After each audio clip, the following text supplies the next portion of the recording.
दोस्तों, क्या आप जानते हैं जैन धर्म के लोग दीक्षा क्यों लेते और दीक्षा लेने के बाद जैन साधु साध्वी जी क्या करते और आखिर जैन साधु या साध्वी कैसा जीवन जीते? और क्या आपको पता है जैन साधु खाना कहाँ से लाते? और क्या आप जानते हैं जैन साधु या साध्वी कब सोते हैं और कब उठते? और क्यों जैन साध्वी गर्म पानी का ही यूज करते? और क्या आपको पता है जैन साध्वी सफेद वस्त्र ही धारण क्यों करते? दोस्तों, हमने आपको पार्ट 1 में बताया था कि जैन धर्म में पुरुष और महिलाएं दीक्षा कैसे लेते। तो आइए जैन साधु साध्वी जी भगवंतों की दुनिया को करीब से देखने का एक छोटा सा प्रयास करते हैं। बने रहिए इस वीडियो में अंत तक। नंबर 1, सुबह 4 या 5 बजे उठते हैं। हमारी भाषा में कहे तो 1-1.5 घंटा मेडिटेशन करते। जैन भाषा में बोले तो प्रतिक्रमण प्रतिलेखन करते। आखिर इस मेडिटेशन के प्रोसेस में क्या होता है? ऐसे तो जैन संत हिंसा आदि कोई भी पाप नहीं करते, लेकिन पूरी रात के दौरान जाने अनजाने में छोटे कोई भी पाप हुए हो, गलती से भी यदि उनके कारण उदाहरण के लिए करवट बदलते वक्त कोई जीव शरीर के नीचे आने से दब कर मर गया हो, थोड़ा सा भी क्रोध आया हो, तो वो सब पापों का कन्फेशन करते। इसी कन्फेशन को प्रतिक्रमण कहते। अपने कपड़ों में कोई भी जीव फंस कर मर न जाए, इसीलिए अपने तमाम कपड़े बराबर देख लेते। मच्छर, चींटी आदि कोई भी जीव दिखे तो धीरे से दूर करते, फिर कपड़े समेट कर रख देते। ये है प्रतिलेखन। नंबर 2, लगभग सनराइज से उनकी पढ़ाई शुरू होती है। हजारों की संख्या में जैन ग्रंथ मौजूद है। वो ग्रंथों के अद्भुत श्लोक को कंठस्थ करते यानी कि याद करते हैं। नंबर 3, लगभग 8:30 बजे तक ये श्लोक पाठ होता है। उसके बाद मंदिर में दर्शन वगैरह ऐसे छोटे मोटे काम करने के बाद वापस 9:30 बजे के आसपास शास्त्रों के अर्थ सीखते हैं। सामान्य भाषा में बोले तो जैसे प्रोफेसर लेक्चर देते, ठीक वैसे ही यानी साधु भगवंत अन्य साधुओं को शास्त्रों के रहस्य समझाते हैं। नंबर 4, लगभग जैन संत दिन में एक बार ही खाते। जैन भाषा में कहे तो एकाशना, वो भी सिर्फ दोपहर को, वो भी एक जगह बैठकर। शरीर ना मानता हो तो बात अलग। अभी सवाल होगा कि जैन साधु छोटी सी भी हिंसा नहीं करते, यानी कि अग्नि का भी उपयोग नहीं करते, तो खाना कैसे बनाते होंगे, कैसे खाते होंगे? जैन साधु भगवंत खुद कभी भी खाना नहीं बनाते। वो अनेक घरों में भिक्षा के लिए जाते हैं। जैन भाषा में कहे तो गोचरी के लिए जाते हैं। हर घर में से थोड़ा थोड़ा लेते हैं। इतना ही लेते हैं जिससे उस घर में कम ना पड़े, यानी कि उनको दोबारा बनाना न पड़े। इतना ही लेते हैं और वो घरों में पहले से फिक्स करके एडवांस नोटिफिकेशन देकर नहीं जाते हैं कि हम आज आपके घर आने वाले हैं, बल्कि अचानक पहुंच जाते हैं और जो चीज बनी हो वो ले लेते हैं।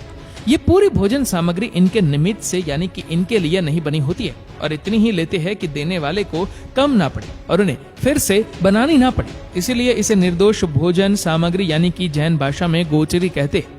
जैन संत सिर्फ जैनों के घर ही जाए ऐसा नहीं है, वो सभी के घर पर जाते हैं। शर्त सिर्फ इतनी कि वहां पर मांसाहार नहीं होना चाहिए। जो लोग जैन संतों को पसंद नहीं करते हो या जैन संतों को भिक्षा नहीं देना चाहते हो, उनके घर पर जैन संत नहीं जाते, क्योंकि जैन संत नहीं चाहते कि उनके कारण कोई दुखी हो। पॉइंट नंबर 5, जैन संत सिर्फ गर्म पानी ही यूज करते हैं, यानी कि बॉइल्ड वाटर का ही प्रयोग करते हैं। इसके पीछे का साइंस हम कभी विस्तार में देखेंगे। पॉइंट नंबर 6, सनसेट के बाद जैन संत कुछ भी नहीं खाते। खाना तो बहुत दूर की बात, पानी भी नहीं पीते, यानी कि पानी की एक बूंद भी मुंह में नहीं डालते। कितनी भी प्यास क्यों ना लगे, कितनी भी गर्मी क्यों ना हो, पूरी जिंदगी के लिए वो इस प्रतिज्ञा का सरलता से पालन करते हैं। नंबर 7, जैन संतों के पास 1 रुपया भी नहीं होता। ना उनके नाम का बैंक में अकाउंट होता है, न सोना न चांदी। 5 के सिक्के को भी वो हाथ नहीं लगाते। पॉइंट नंबर 8, उनके पास अपना कोई घर नहीं, खुद का क्या भाड़े का भी घर नहीं। जैनों ने अपनी खुद की आराधना के लिए जो उपाश्रय बनाए हैं उसमें वे रुकते हैं, लेकिन किसी भी प्रॉपर्टी के मालिक नहीं बन सकते। पैदल चलकर एक स्थान से दूसरे स्थान पर जाते हैं और सभी को अहिंसा का रास्ता दिखलाते हैं। पॉइंट नंबर 9, जैन संत सफेद वस्त्र पहनते हैं। उनके पास मुश्किल से 1 या 2 जोड़ी कपड़े ही होते हैं और वो कपड़े भी एकदम प्लेन, कोई डिजाइन नहीं। वो कपड़े भी सिले हुए नहीं होते, इसीलिए टेलर की जरूरत भी जैन संतों को नहीं पड़ती। और यदि कोई कारणवश कोई वस्त्र फट जाए तो वे खुद ही जैसे तैसे सिलाई का काम कर लेते हैं। नंबर 10, सबसे बड़ी बात, जैन संत पंखा, एसी, मोबाइल, लैपटॉप, टीवी आदि कोई भी साधनों का यूज नहीं करते। इसीलिए बॉलीवुड, OTT, वेब सीरीज की दुनिया से हजारों गंदगी से वो लाखों किलोमीटर दूर है। पॉइंट नंबर 11, जैन संत साल में 2 बार लॉच करवाते हैं। लॉच यानी क्या? जैन संत अपने सर के दाढ़ी के बाल हाथों से खींच कर निकालते हैं। ये एक ऐसा साहस है जो दुनिया में कोई और नहीं करता होगा, लेकिन यहाँ तो 15 से 17 हजार जो जैन साधु साध्वी जी भगवंत है आसानी से लॉच करवा देता है। बाल खींचकर जड़ से निकालने में दर्द होता है, खून भी निकलता है, देखने वाला डर जाए, चीख निकाल दे, ऐसा दृश्य होता है ये। जैन संतों के मन की ताकत का अंदाजा इससे जरूर मिल जाता है।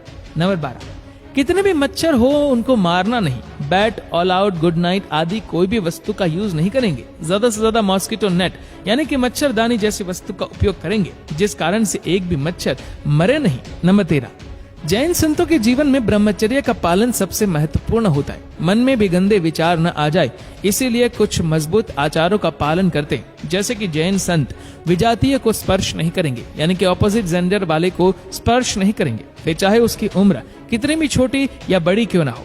जैन संतों के उपासय में सूर्यास्त के बाद और सूर्योदय से पहले बहनों का प्रवेश बंद होता है, और इसी तरह साध्वी जी भगवंतों के उपासय में भाइयों का प्रवेश बंद होता है। जैन संत न्यूज़पेपर्स, मैगजीन आदि नहीं पढ़ते। यदि कारणवश पढ़ना पड़े तो उसमें भी विजातीय के फोटोज आदि को भी नहीं देखते। जैन संत या जैन साध्वी जी भगवंत पाउडर, मेकअप, लिपस्टिक ये सब कभी भी नहीं करते। इसका कारण यह है कि वो सामान्य दिखना चाहते हैं, किसी को उनके प्रति राग ना हो, ऐसा जीवन जीते हैं। ब्रह्मचर्य ही जैन संतों का सबसे उत्तम स्नान है, उससे वो अपनी आत्मा को पवित्र बनाते हैं। जैन साधु भगवंत दुनिया की तमाम स्त्रियों को अपनी माँ, बेटी या बहन के रूप में ही देखते हैं। साध्वी जी भगवंत दुनिया के तमाम पुरुषों को अपने पिता, बेटे या भाई के रूप में ही देखते हैं। ये बातें तो हमने संक्षिप्त में देखी है, और ये देखकर पक्का ऐसा कह सकते हैं कि जीना उसका जीना है जो औरों को जीवन देता है। ये कई जैन संतों ने अपने जीवन में जीकर दिखाया है, और आज के युग में भी जीवन जीकर दिखा रहे। इसीलिए कहते हैं कि पंचम काल में जो इंसान साधु बने वो महान है।